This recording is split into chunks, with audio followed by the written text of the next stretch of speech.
Hello, hello, hello. We are just about to start.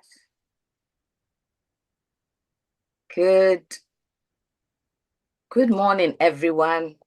Good afternoon, good evening, depending on where you are joining us from. Thank you, and happy 2026. I'm so happy. I'm so happy to have you all here with us today. You know, hard work matters. But how many of us know that hard work alone is not enough? Maybe the missing link is mentorship. And some of us may never have had access to a mentor. And so today we are going to talk about mentorship, mentoring, having a mentor. And as you all know, or if you don't know, January is National Mentoring Month. And I am so happy and honored to have with me Professor Kojo Quartey. He will introduce himself in a minute. But please tell us, where are you joining us from? And wish somebody, if you're with your friend, a happy 2026.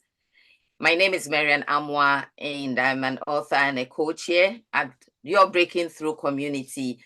Our conversations are based on this book, Breaking Through, the Immigrant's Handbook for Thriving in the Marketplace.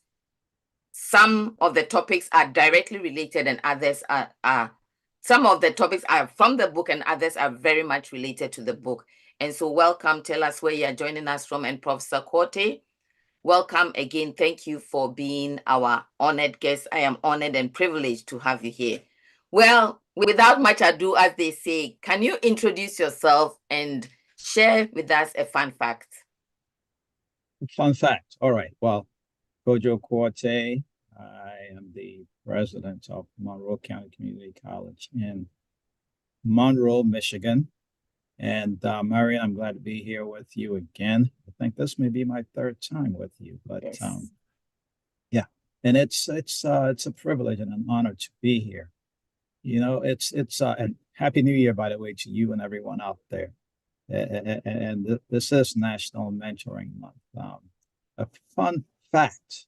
I've been mentored by so many folks, and some of it was unintentional mentoring. So the fun fact is there were those that I didn't realize were mentoring me, but indirectly or unintentionally, I was being mentored. And I probably have some stories that I'm not going to tell a personal fun fact, so I'll leave that out. So Yeah. Well, welcome again. And I like that sometimes some people mentor you without you realizing that they were mentoring you. I just got a comment that, Prof, they need your voice, if you can increase your volume. All right. Can you, let me check down here. Let's see here. Let's see. Is that any better? Yes. So once again.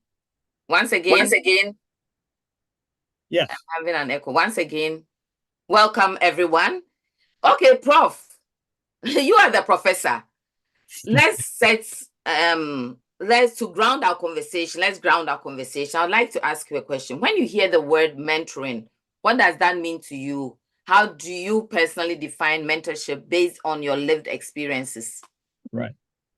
Well, first of all, again, thank you for what you're doing for our community.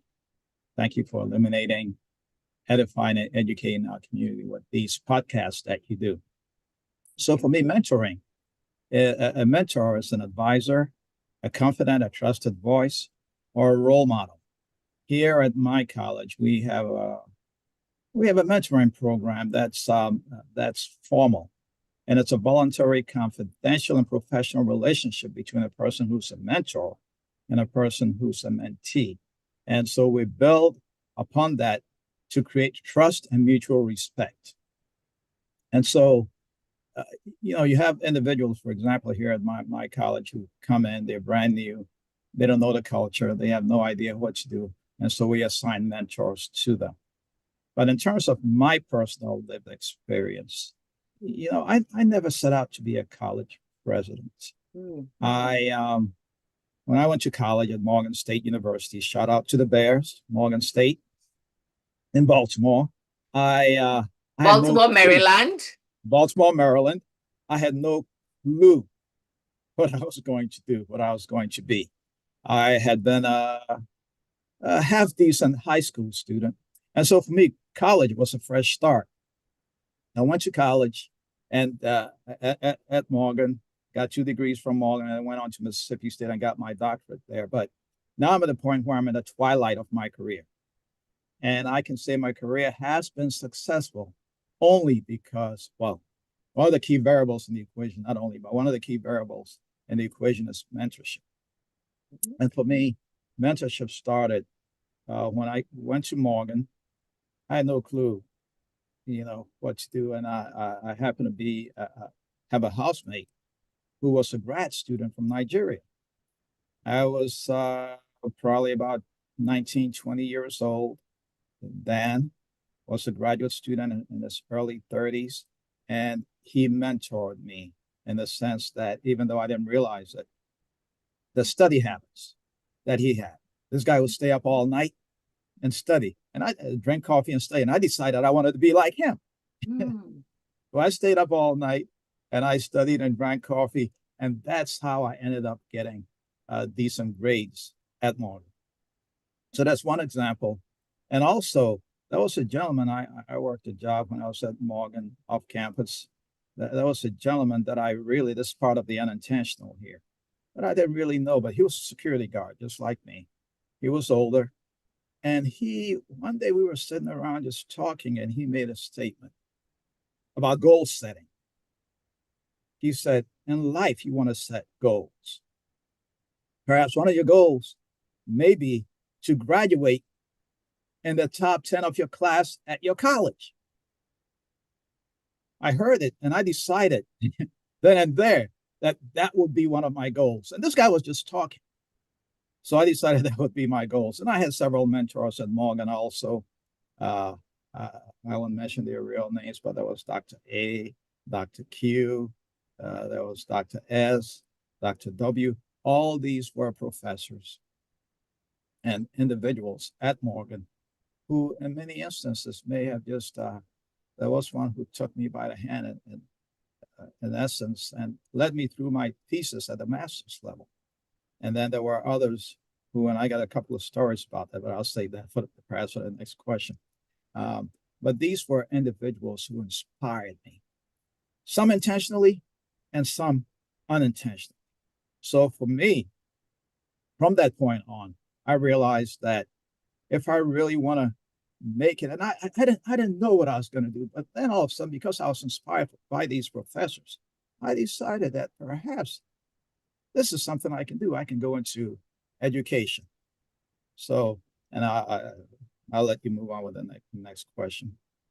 Okay, so I heard you say that a mentor is an advisor, a role model, example, a guide, right? A confidant, yes, a trusted voice, A trusted voice. a trusted voice, a confidant, a role model, and essentially an a advisor. guide, advisor, yeah. Advisor, yeah. Yeah. And I like the statement that you made that one of the key variables in your career growth has been mentorship. Yes, most definitely. If it weren't for mentorship, I would not be where I am today. And I have lots of stories about that, but I'm a storyteller, but I'm not gonna I'll minimize that. Fine, the floor is all yours. As the young adults will say, period. Without mentorship, you wouldn't be where you are, period. Period. Or as we, in the British system, what we say, full stop. Full stop. Right? Full stop. If you are enjoying this conversation already, please put some emojis in the chat, put a comment in the chat. Okay. You know what? As you were talking, somebody said goal setting. Yes. And you decided, oh, that's something that I want to do, to be the top of my class or to be this or that.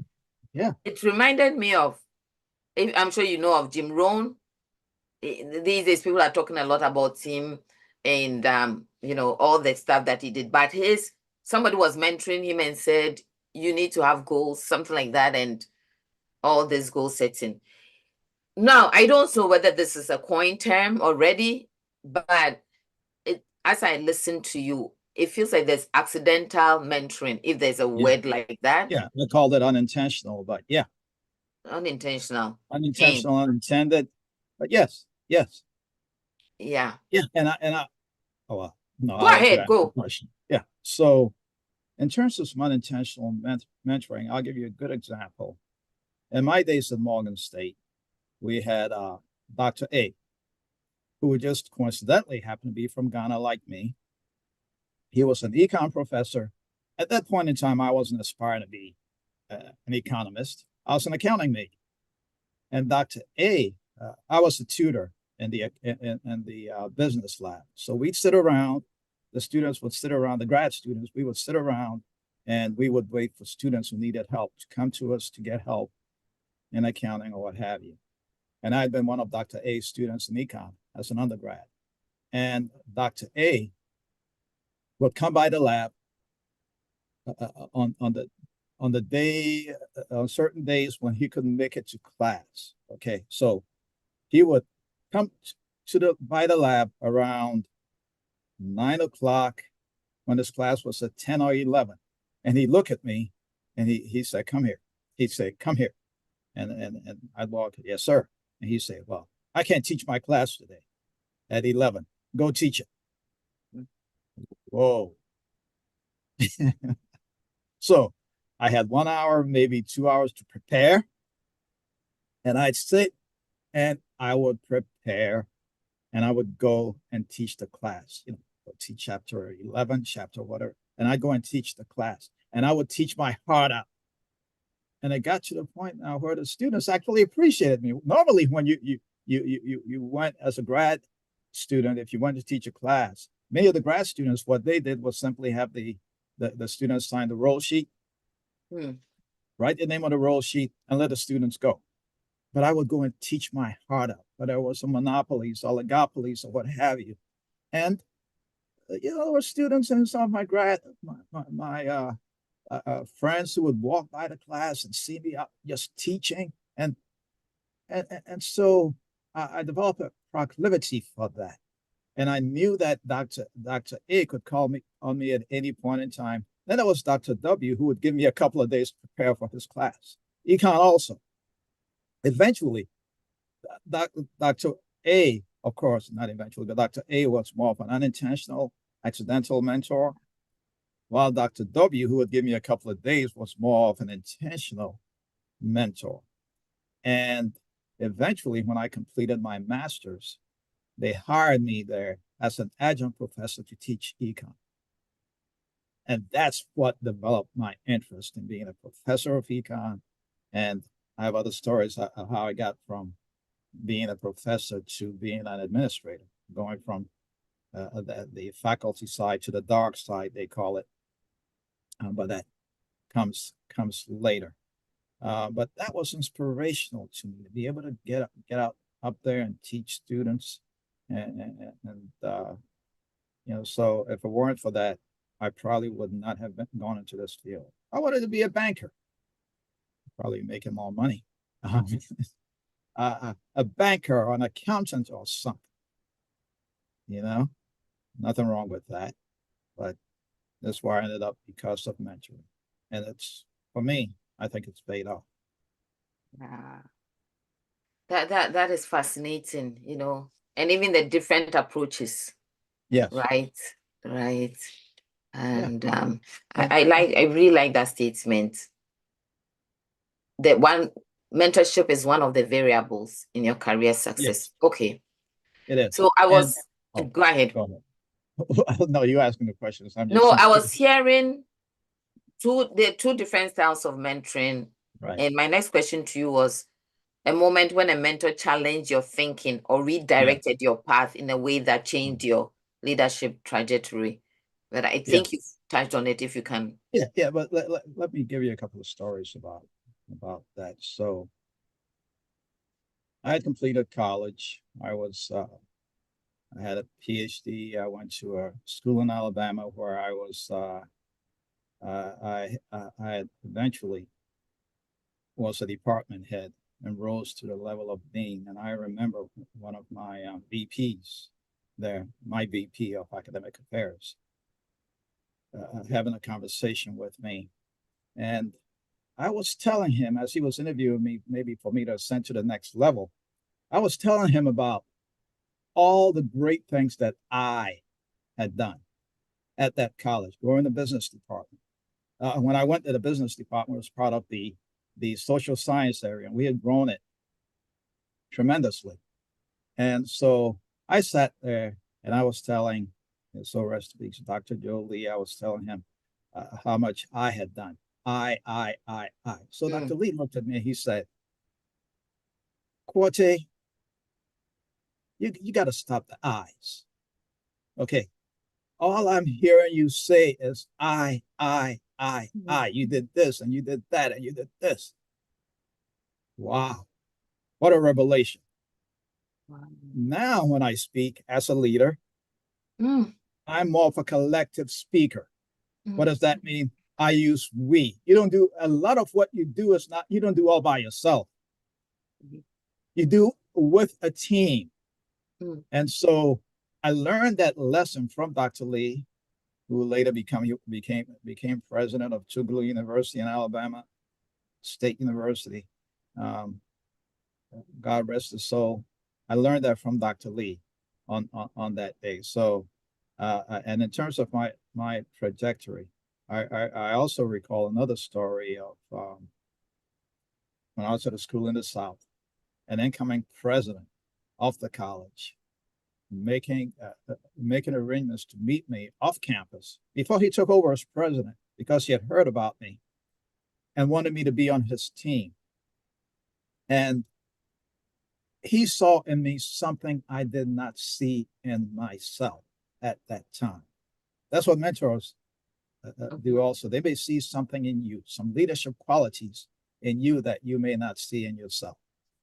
And so he met with me and he said, I want you to be on my team when I take over as president.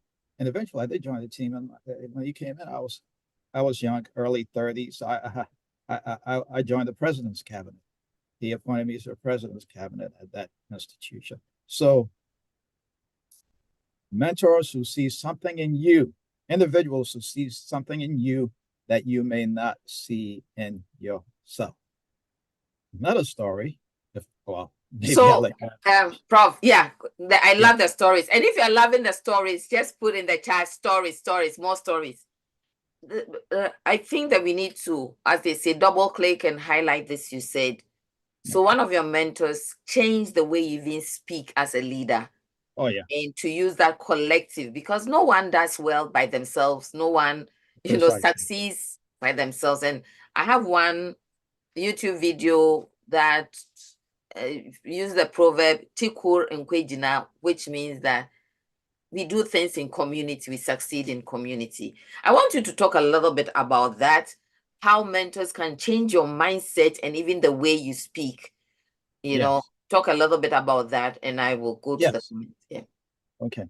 So I'll give you another example besides that one. Is I had another mentor at that institution who was a VP later on in my career. I was a dean then.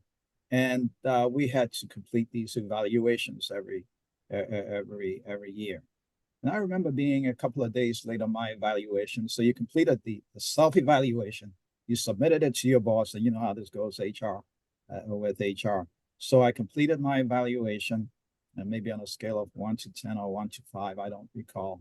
And I gave myself a bunch of 3s and some 4s, and even penalized myself for being a couple of days late. And so I went in, I met with my VP, Dr. H. And he looked at my evaluation. He had done his own evaluation. And his ratings were higher than my own. And he said to me, Quartey, what are you doing? You got to have more confidence. And I've noticed, this is the other part, the other statement he made, is I've noticed that when you come to those meetings, those big meetings with faculty and others, because you're a former faculty member, you walk in and you sit in the back with them. You are a leader. From now on, when you walk in, walk up, sit in the front, and make sure that before the meeting is over, regardless of whatever you want to say, even if you say thank you for it, get up and say something. They will then recognize you as a leader. That made a difference in my career. It changed the trajectory of my career. Of course, so you have the eyes speaking up, speaking more collectively, and then you have just saying something as a leader as you're growing through the process. So those are two great examples of how I was mentored by individuals who, both of whom became presidents or were became presidents of institutions or had been presidents of institutions. Then I had no idea I was going to become a college president. I had no idea, but could tell other stories.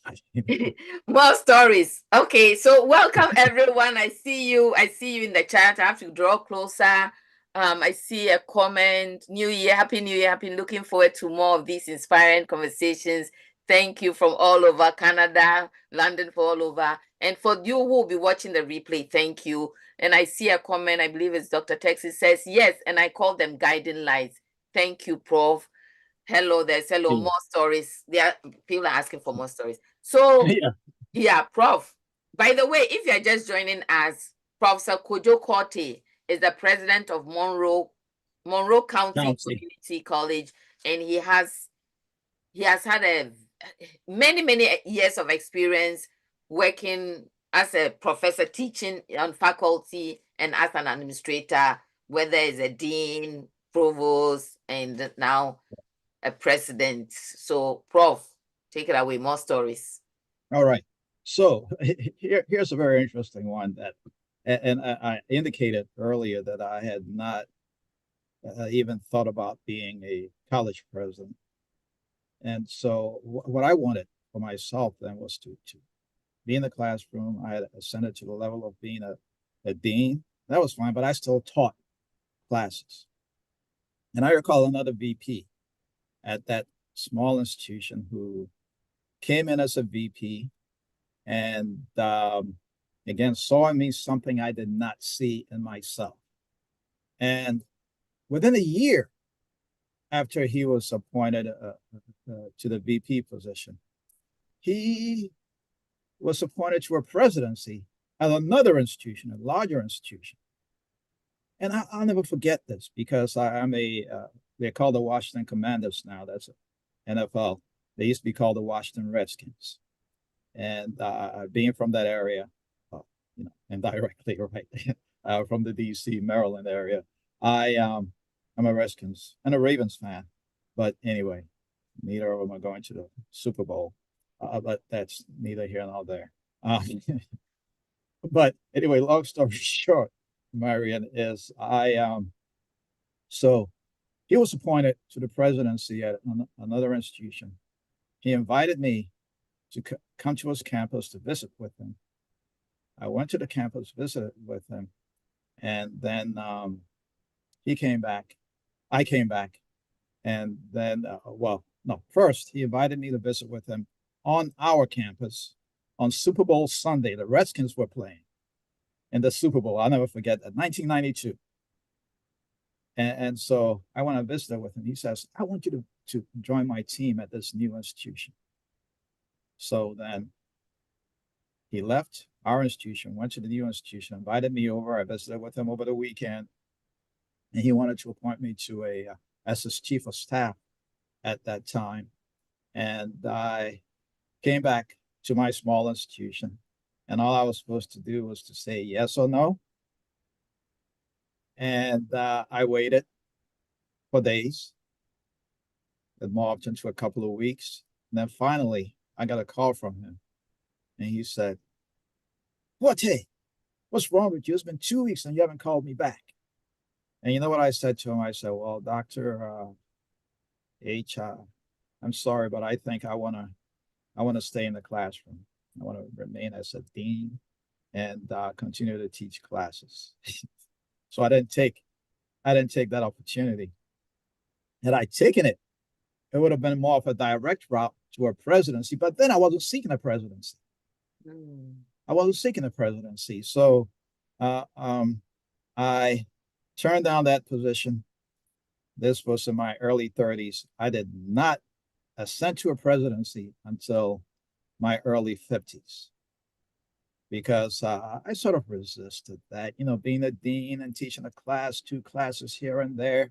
Eventually, I went to another institution from where I was, where he had been appointed president of that other institution now. He went from one institution to the other.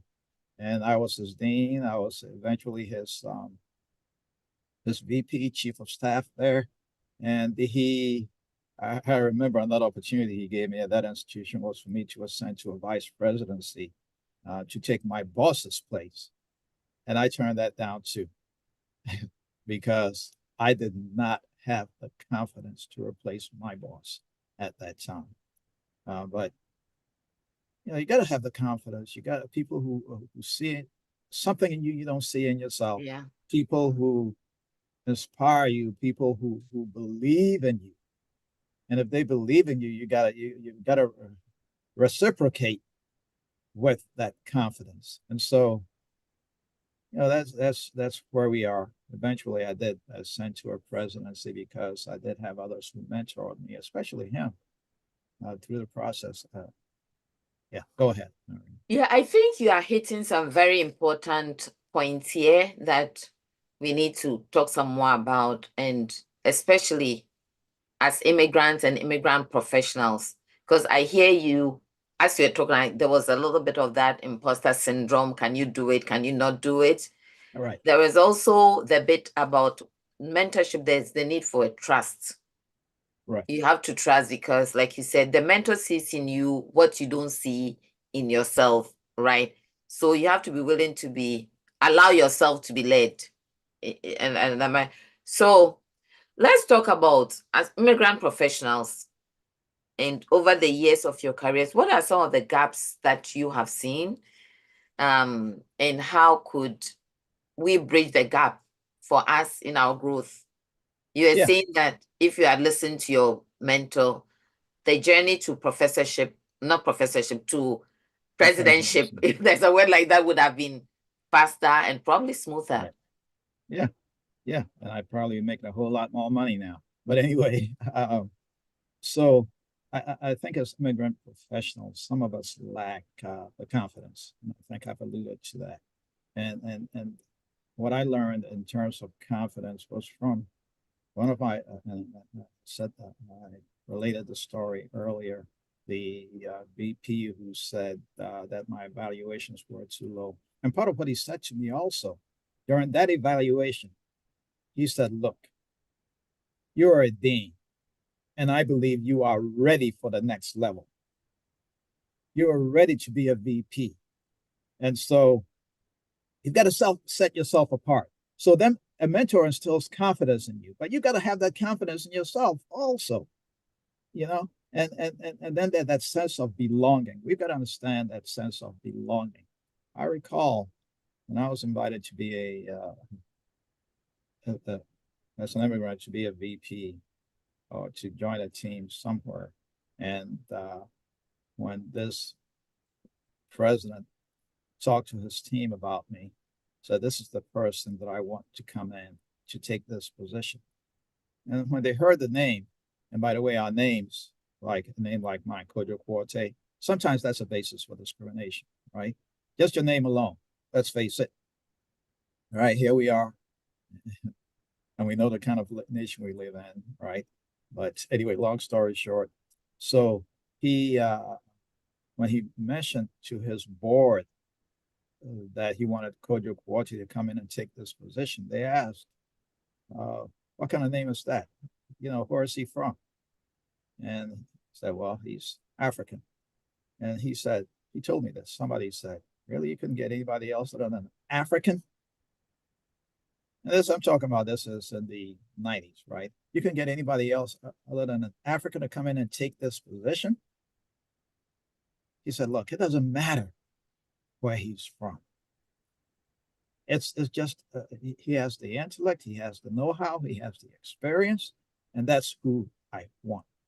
Confidence, that sense of belonging. Folks, you belong. as much as anyone else in this country, in spite of where you come from or anything else. You've got to have that confidence and believe that you belong.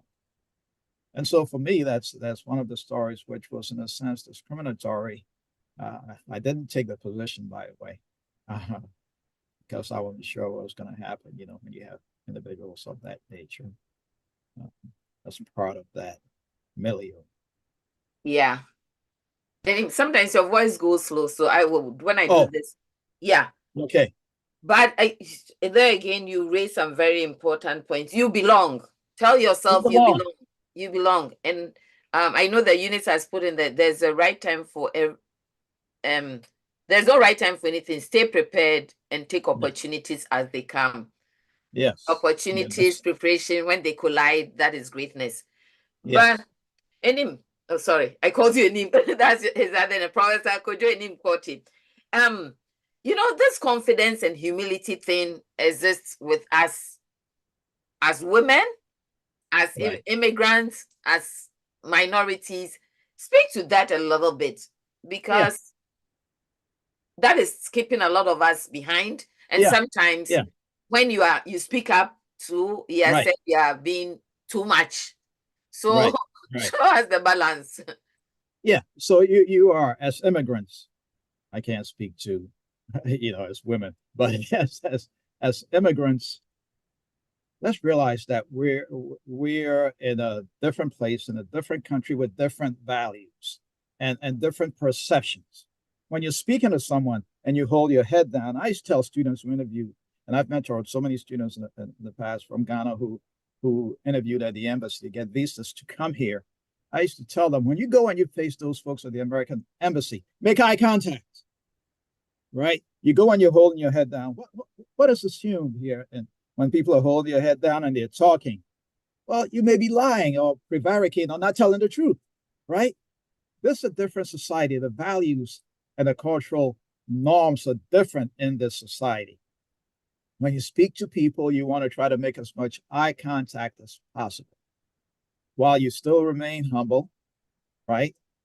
And modest. You still try to make as much eye contact as possible. You still want to have that confidence.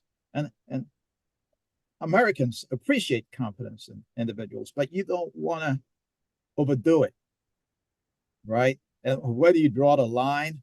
I think it's sometimes it's difficult to draw the line, but you just don't want to undersell yourself. Maybe others out there who've had some of these experiences. You walk into a room, and I remember interviewing for various positions, and just going in and walking in and walk into the room as if that position was created for you. I used to tell the kids at the American Embassy all the time when they went for interviews, you walk in, well, you're standing at the window most of the time with everybody else behind you listening, right? But you go in, and there's only one visa that's going to be issued that day. You have the confidence that it's going to be for you. When you go, you go into a position somewhere, you have your competence, you have your confidence. You go in, you try to get as much help from others. You don't work alone. You are always part of a team. So you integrate yourself into that team. Learn the culture of the place. Integrate yourself into the team, and let people get to know you. And the more they know you, the less inclination, the less they'd be inclined to make assumptions about it. Yeah. Which may not fit. Yeah. Don't undersell yourself. Know the culture. Learn the culture. Be confident. Be confident. And if we were to merge the humility, the confidence with using the we, we, especially if it's a team project that you did. Okay. So I want to channel one of our guests from last year who said, mentorship without goals is just a conversation. Dr. Deborah Joy Perez. Okay. Let me ask you, don't talk about the unintentional mentoring. Talk about the intentional mentoring. Right. How did you go about it? Do you have goals? Did you walk us through Yeah, one. yeah, yes, yes. So I mentioned goal setting earlier, right? But with the intentional mentoring, we did set goals. And I don't know if you're asking about me mentoring others or others mentoring me, but for example, when I had a president who was mentoring me, we set goals. And I recall there was a former president that I did not work with directly, God rest his soul, who set some goals for me when he and I met. And one of the goals was I was a dean, a seasoned dean, and I had been applying for VP positions. So one of the goals was for me to ascend to a VP position, leave the deanship, ascend to a VP position, and then eventually to a presidency. So we set goals. One of the goals was me to be involved in some national fellowships, and he helped me get that.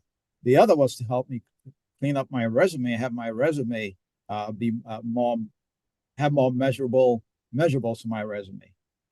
Instead of me having just I did this and I did that, or we achieved this or we achieved that. Well, how many more students did you recruit? How did you grow the department by 10%, 20%? Some measurables, and the way we did that was for him to.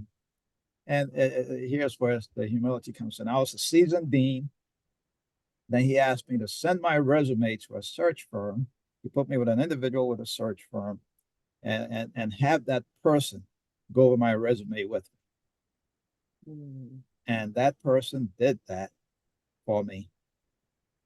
I was applying for jobs where I wasn't even being interviewed before then. Then once I put those measurables on there, it made a difference.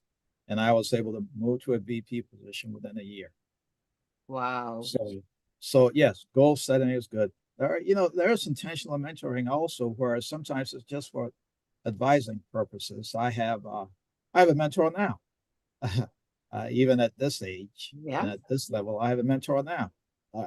More than one mentor. I have other presidents who are more seasoned than I who mentor me. And then I have a local person who is an accidental, unintentional advisor, and the person mentors me. Sometimes I make some decisions, and I'll run the decisions by this person. Say, well, so I was going to send out this email to the campus about this and this and that, and he'll say, well, hold on, you know, why don't you minimize some of the language? Why don't you tone down this and this and that? So, but goals, yes, but there are mentors who are also advisors at times, and you don't necessarily need goals with those people. And there are mentors who are also confidants, right? Yeah. Yes. So it runs the gamut, if you will. Yeah. So everyone needs a mentor, right? Everyone needs a mentor. Everyone needs a mentor. Everyone needs somebody who is going to help them navigate some unspoken rules, if you will, about in organizations and about leadership. And like Dr. H, saying that I should speak up in meetings. Dr. L saying I was using too many eyes, and I remember also interviewing one of my mentors. Gave me an opportunity to interview for a position for deanship then at an institution. And what he said to me was, well, on paper, you're the best qualified. No doubt. On paper, you're the best qualified. But when you walk into that interview, how qualified will you be? And so what he said to me, he used this expression, unless you go in there and self-destruct, you walk in there and self-destruct, then this job is yours. And I remember traveling to that place, staying at a hotel overnight, and I was so nervous because the pressure was on. I wanted the job badly, and I didn't want to go in and self-destruct. So I did not sleep that night. But I went in, and I did not solve these crimes. So, um, everybody needs someone to be a guidepost, as a good doctor, I think, who's on Dr. here. Texan said. Yeah. Yeah, yes. Okay. So I know you are an educator, so I want to ask this question because you have heard, and we have all heard, work hard, go to school, get more degrees, do this. Many people work really hard but still feel stuck. From your experience, I know you know this, but highlighted from your experience, what does mentorship provide that effort and education often miss? Effort and education alone. Yeah, yeah. Often And I miss. think I've alluded to this, that confidence, Mm, a sense of belonging. And for me, it's provided better listening skills. All of us, what do they say? You have 2 ears, but you only have one mouth, right? Sometimes we need to be able to listen, better listening skills. And also, education can't give you those soft skills if you just education alone can't give you those soft skills. As a dean of business at 3 different institutions, former dean of business at 3 different institutions, and when we talk to firms, one of the major variable in the success equation for many individuals, students who left us and went to those companies, uh, was soft skills. Are they able to listen? Are they able to work with a team? Are they able to interact well with others? It's those soft skills. So for me, those soft skills are critical. They're critical for all of us, and learning the culture of a place when you first go in, and then patience. Patience. One of my mentors, who was my predecessor here, former president here, just before I came in, God rest his soul. Also, when I came in, we overlapped by about a month, so he could acclimate me to the community. Dr. Nixon, he said, so I put out this memo, email, asking for data, all kinds of data from all the areas at the college. During that first month, he said he had heard somewhere that sometimes you need to go slow to go fast. mm-hmm. He said, slow down. Mm-hmm. You're just walking in, right? Slow down. You got to be patient. Okay. Mm-hmm. When you get here, you can talk with those individuals. You can interact with those individuals, but you're asking for all this data. These people don't know you. They've got to get used to you before you move forward. So sometimes you got to go slow To to go go fast. faster. Yeah, I like that. I yeah, like that. yeah. Sometimes you just gotta be patient, and I've learned humility. That I's, right? I, and now I use a lot of we's, even if it's not we, even if the we is Mm-hmm. me, myself, and I, right? That's Yeah. the three, Yeah. the three of us, me, myself, and I still use the speak in the collective. You hear me Speaking. speaking in the collective. This is so good. This is so good. I'm seeing the comments. Great tips, Prof. Dr. Texan, feed your focus tab, your distractions. Put some emojis in if you are learning a thing or two. Confidence, listening, clarity, patience, humility. Go slow to go fast. And one of my Yes. bosses said, he said, I don't want to be a bull in a china The shop. China shop. Yeah, yeah, yeah, Yeah. and that's essentially, Peter said, that's the direction I was moving in, and it's been 12 years.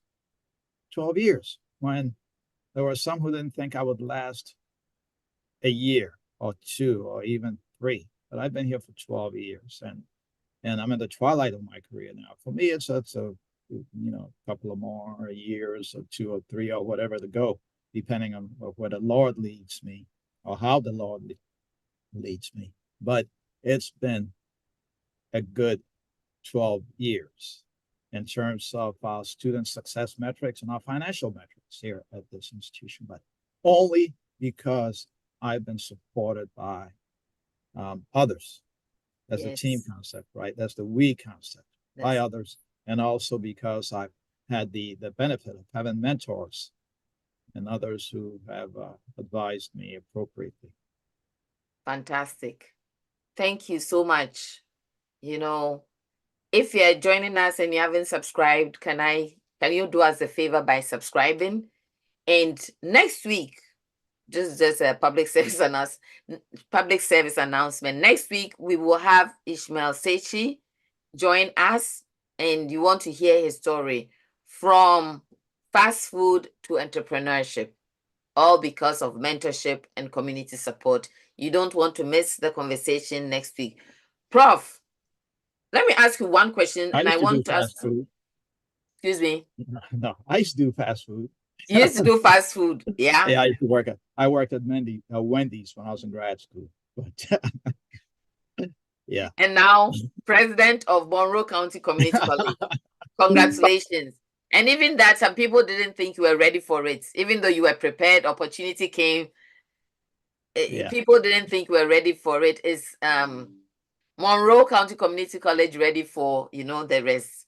But yes. Here you are 12 years after.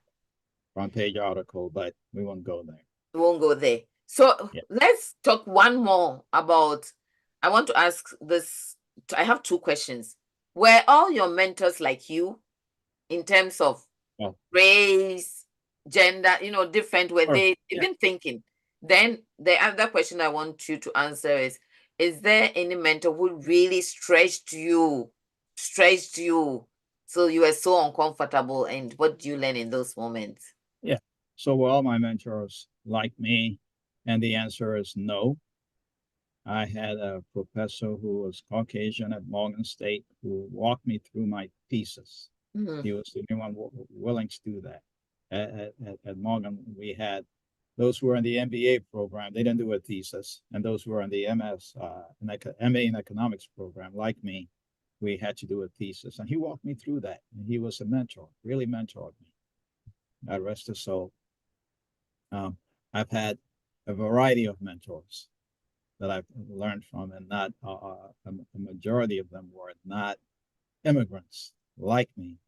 Some of my professors from Morgan were, but for the most part, most of my mentors have been African American, but not all of them have been. I've had mentors.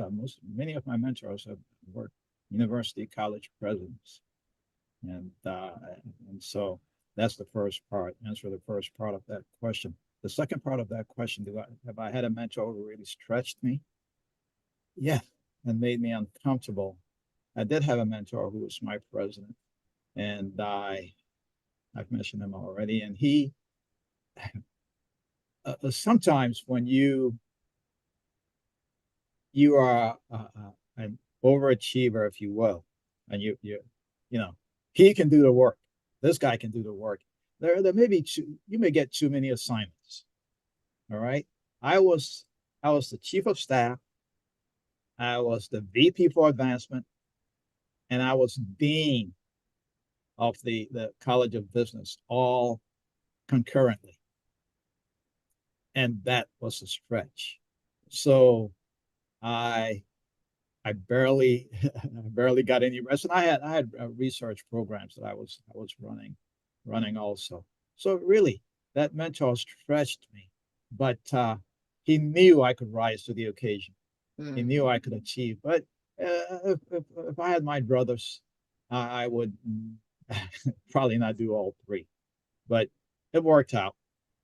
It was only for a couple of years, but a couple of years is a long time, and you neglect what happens. You neglect the personal, right?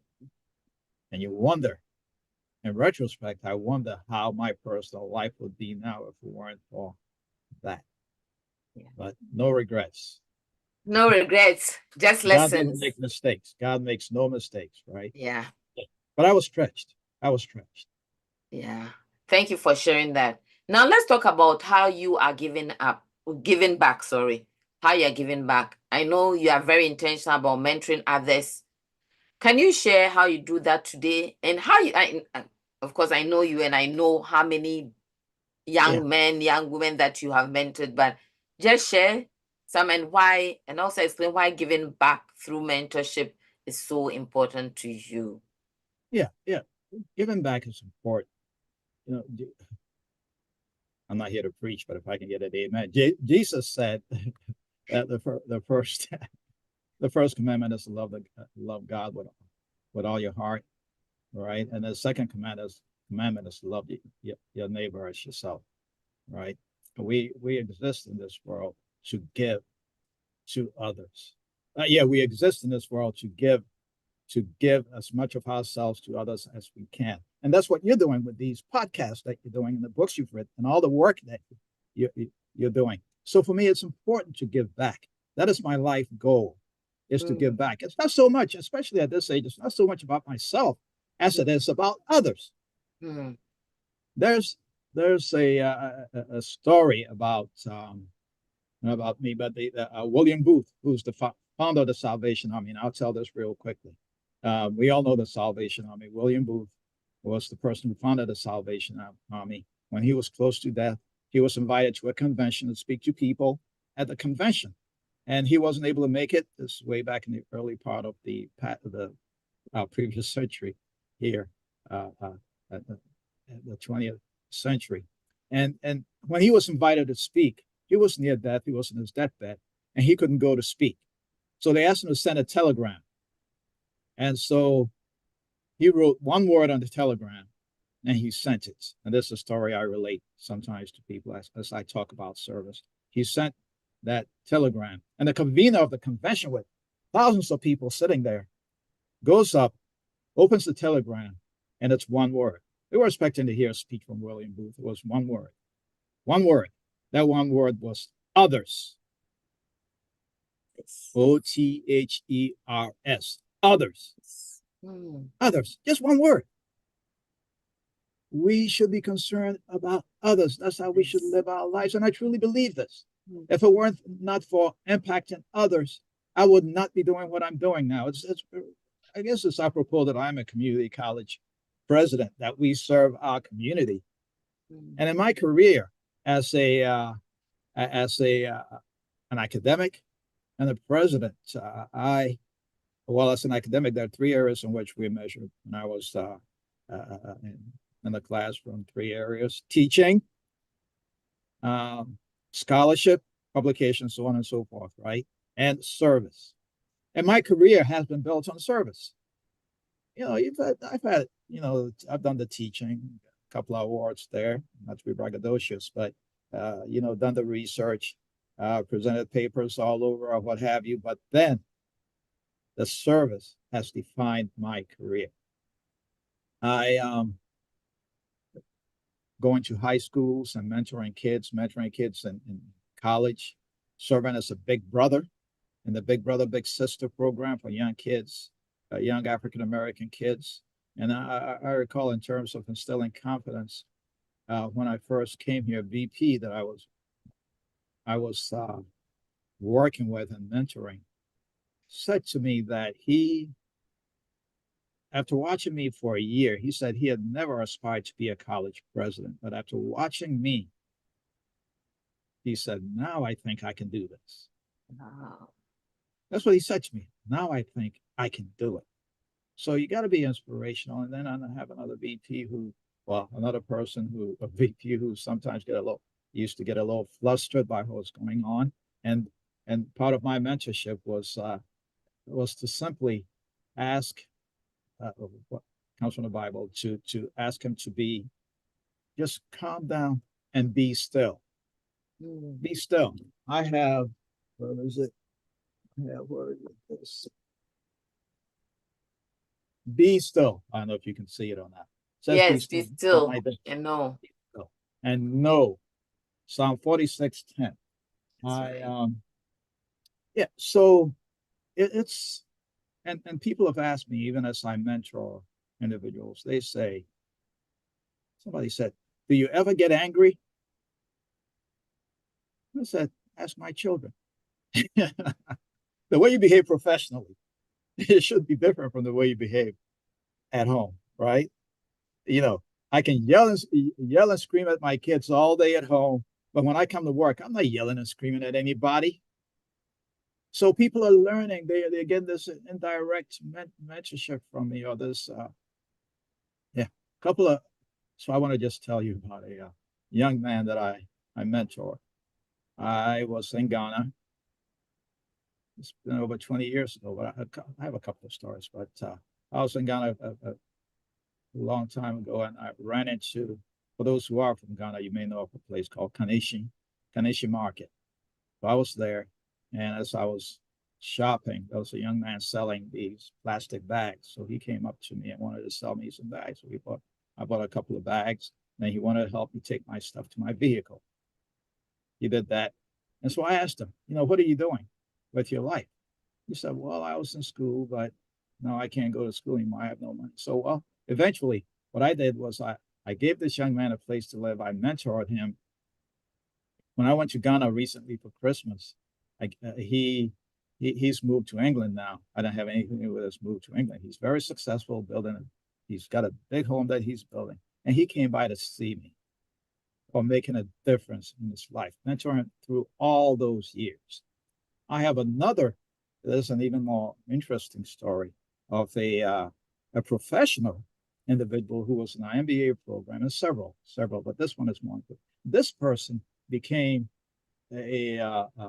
after they completed their master's degree at where I was the dean, they went on to earn their PhD.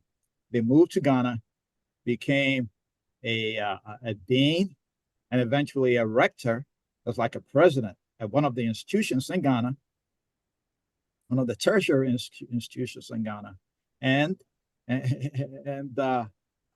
essentially very successful individual because of the mentoring that they had been given, partially by me through this process. So lots of success stories. I have that was a young man from another country, from Guinea, who actually sought me out. He had been in the MBA program at one of the institutions where I was, and he wanted to, and so he had gone on working for the UN, and after some years, he wanted to go to Harvard. So he sought me out to give him a letter of recommendation. And you know what this guy did? He wanted a letter of recommendation, and he wanted it from the college president then and there. He got on a plane from the New York area, came here to my office, sat with me until I wrote that recommendation letter for him. Guess what? He got into Harvard, and he's done with Harvard now. He's done. So making a difference in people's lives. I have, MDs, medical doctors who went through programs, individuals that I recruited and intentionally mentor.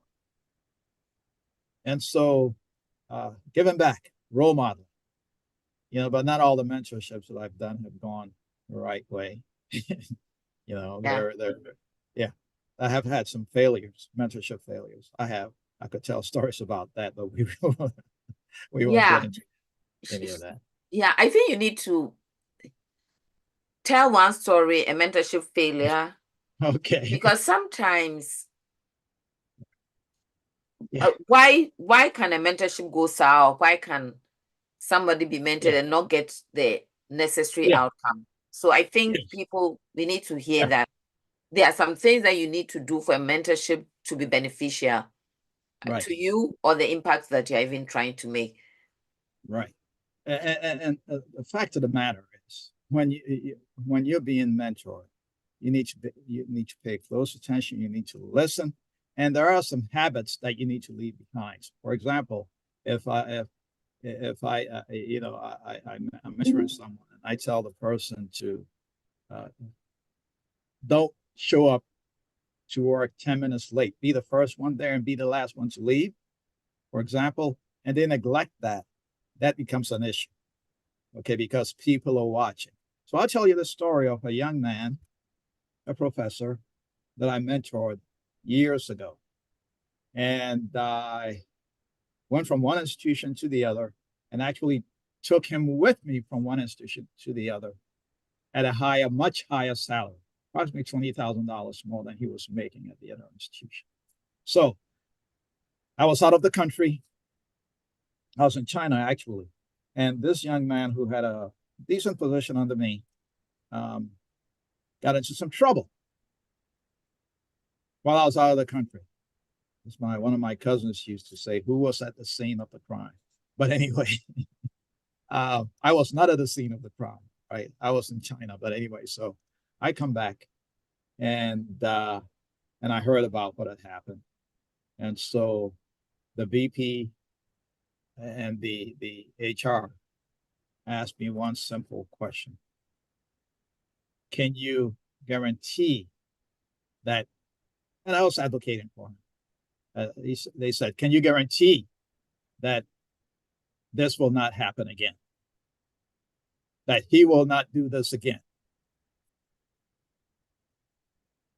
I can't guarantee what somebody can or will not do. Will not do. I can't guarantee that. So my answer was, no. Well, this person came to me and said, sort of like the Israelites as they went through I'm reading through my Bible now, right? So in Leviticus, Deuteronomy, they rebelled, and so if only Moses had not brought us out of Egypt, right? So he came to me and he said, if only you had not brought me here. Whoa. Can you believe that? Touchdown. Yes, that was a failure of mentorship on my part. I don't know, maybe I left the country when I shouldn't have, but something went wrong. And so he lost his job. But if only you had not brought me here. That's what he said to me. What did Israelites say over and over, right? All through Genesis and Leviticus, and if only Moses, if only you had not brought us out of Egypt. Yeah. We'd be much better off. But okay. Anyway, it's so story. I'm hearing from you that when you're a mentee, okay, first of all, the mentor-mentee relationship, there has to be some trust. There has to be. There has to be cooperation, collaboration. There has to be accountability. Because somebody is mentoring you, that means they've seen some things, they've gone through some things. I read this, I know this good, but I read it again this one, that a teacher learns from a book and comes to teach you.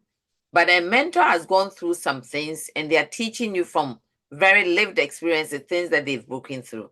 So if you have a mentor, you have to have that trust and also cooperate. Yes. And work with the mentor, not be doing different things and expect a certain outcome. Right.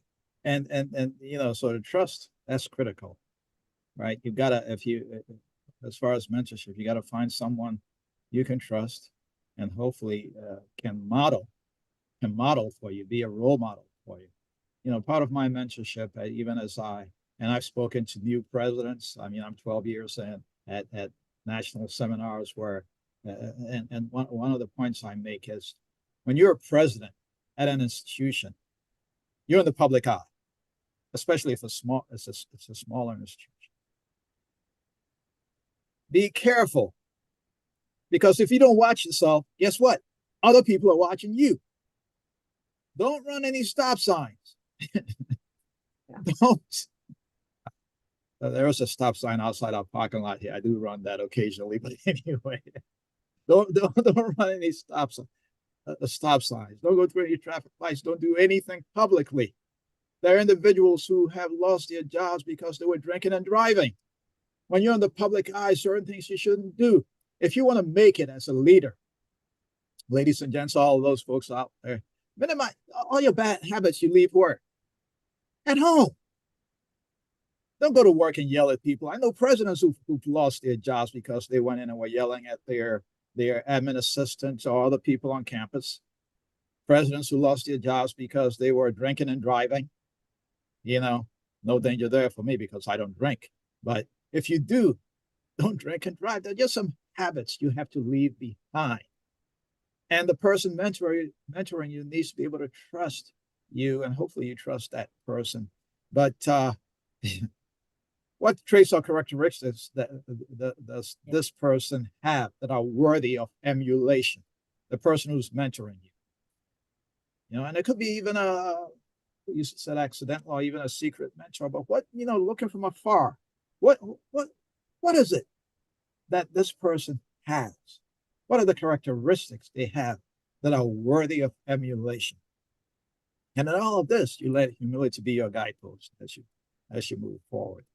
But it's it's it's a tough world, and it's a difficult United States that we live in now, and we need to be as cautious as we can be. And you get someone you can trust who will lead you from where you are to where you want to go. And I know there are a lot of young people out there, not people in the twilight of their career like me, but a lot of people out there who may benefit from this advice. So just be careful, folks. Whatever you do, be careful.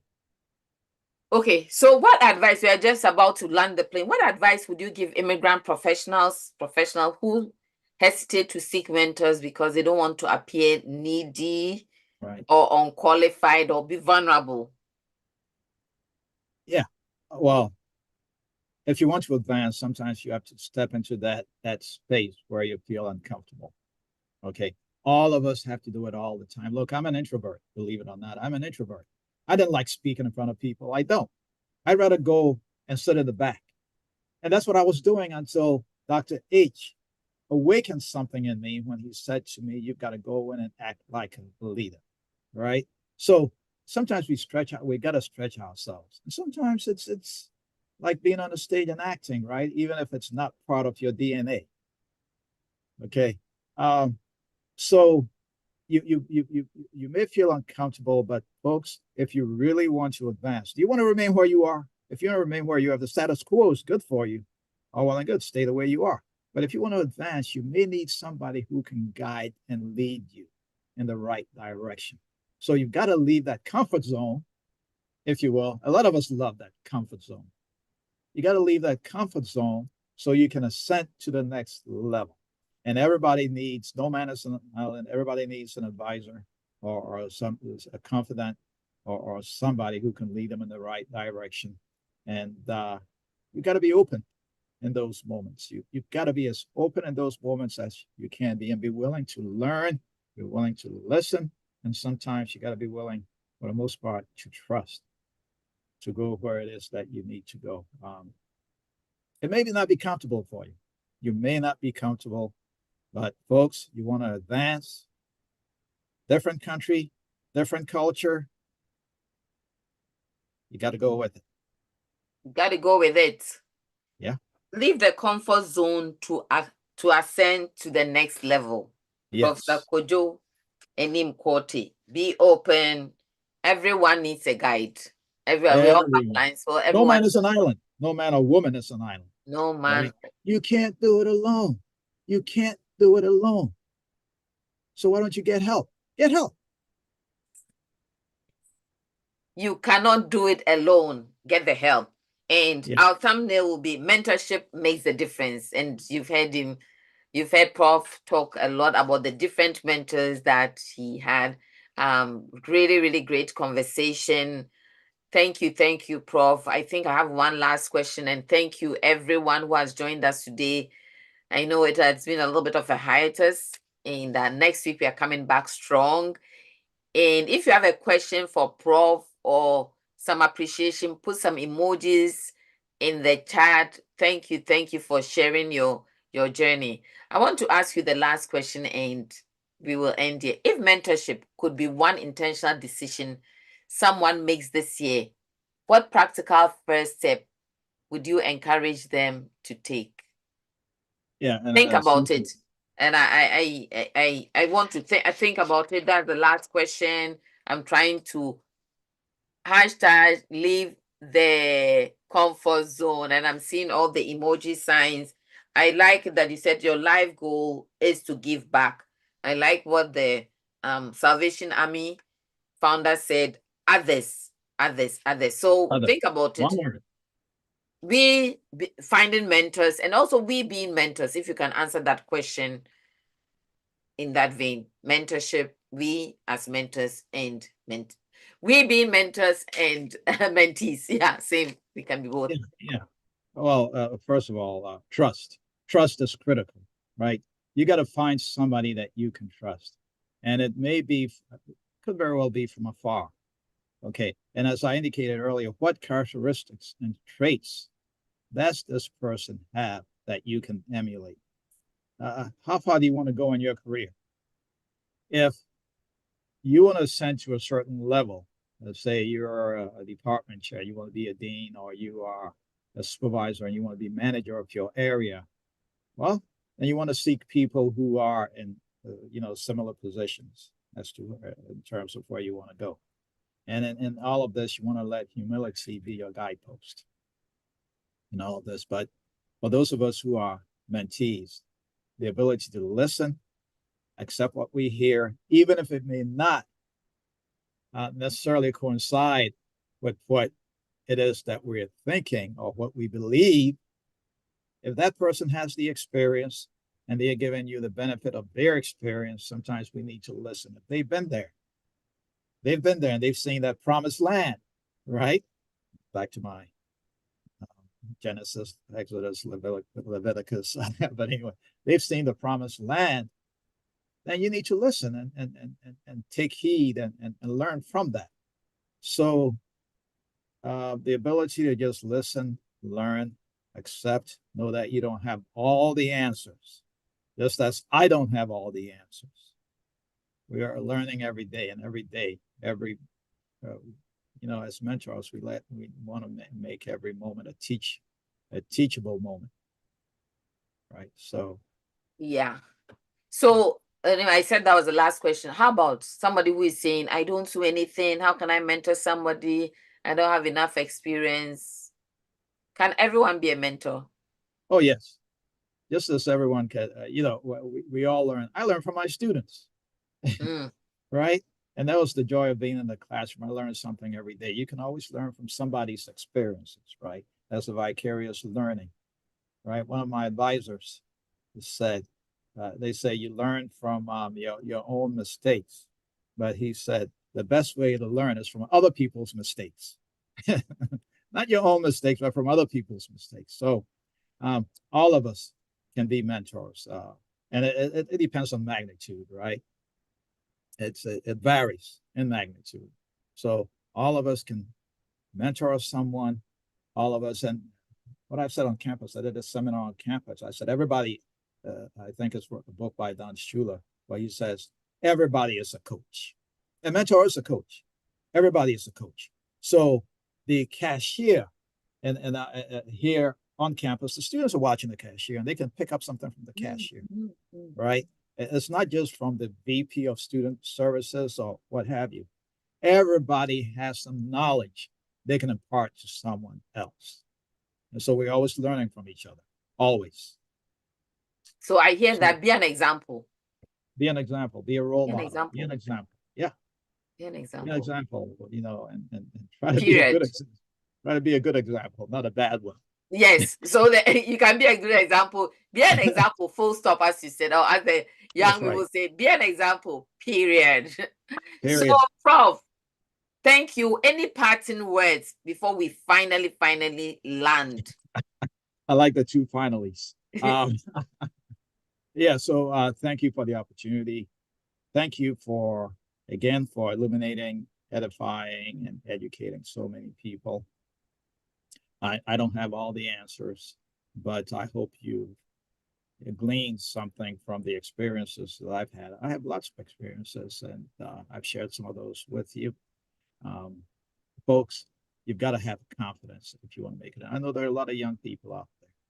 Okay, find somebody. I was just reading an article on leadership, and the first point they made on leadership, this is the front page of our local paper, is just a couple of days ago. It's if you want to grow as a leader, the first point, find a mentor. That's the first point. I have the article somewhere here in my office. Find a mentor if you want to grow as a leader, somebody who is where, or perhaps where you want to go, or can give you appropriate advice. So Wow. Folks, and mentors are not necessarily that hard to find. They don't have to be intentional. They can be accidental, but intentional mentors are good to have. And then you try to set some goals working with that person. And leadership is everywhere, in your home, everywhere, at work, Everywhere. a career. Yes. If you Yes. want to grow, number one, find a mentor. Prof, Yes. thank you so much. As Thank we you. wrap up, thank you for being our very first guest this 2026. Really, really grateful. Thank you for your insights and just sharing your experiences where you failed and Yes. where you did well. And that is life. Thank you. Thank Friends, you, Marian. Breaking Through Community, thank you for joining us today. If there is an area of your life where you feel stuck, your career, leadership, confidence, direction, seek mentorship in that area. And just as importantly, be willing to mentor someone, be an example, the good one, period. You know more than you think, you've lived more than you realize, and someone is waiting for what you carry. This is what Breaking Through is about, building relationships that accelerate growth and leaving a legacy. Thank you, Prof, again for sharing your journey. And for everyone who has joined us, we say happy New Year. And of course, if this conversation spoke to you, please like, subscribe, and share it with someone who needs this reminder. We will see you in our next conversation next week, Saturday, with Ishmael Seshi, from fast food to entrepreneurship. You want to hear how mentorship and community supported his journey. And remember, don't go alone. We were not meant to go alone. We don't have all the answers. Mentorship can be the missing link in your growth, your career growth, your leadership growth. Once again, thank you, everyone. Thank you. Bye-bye.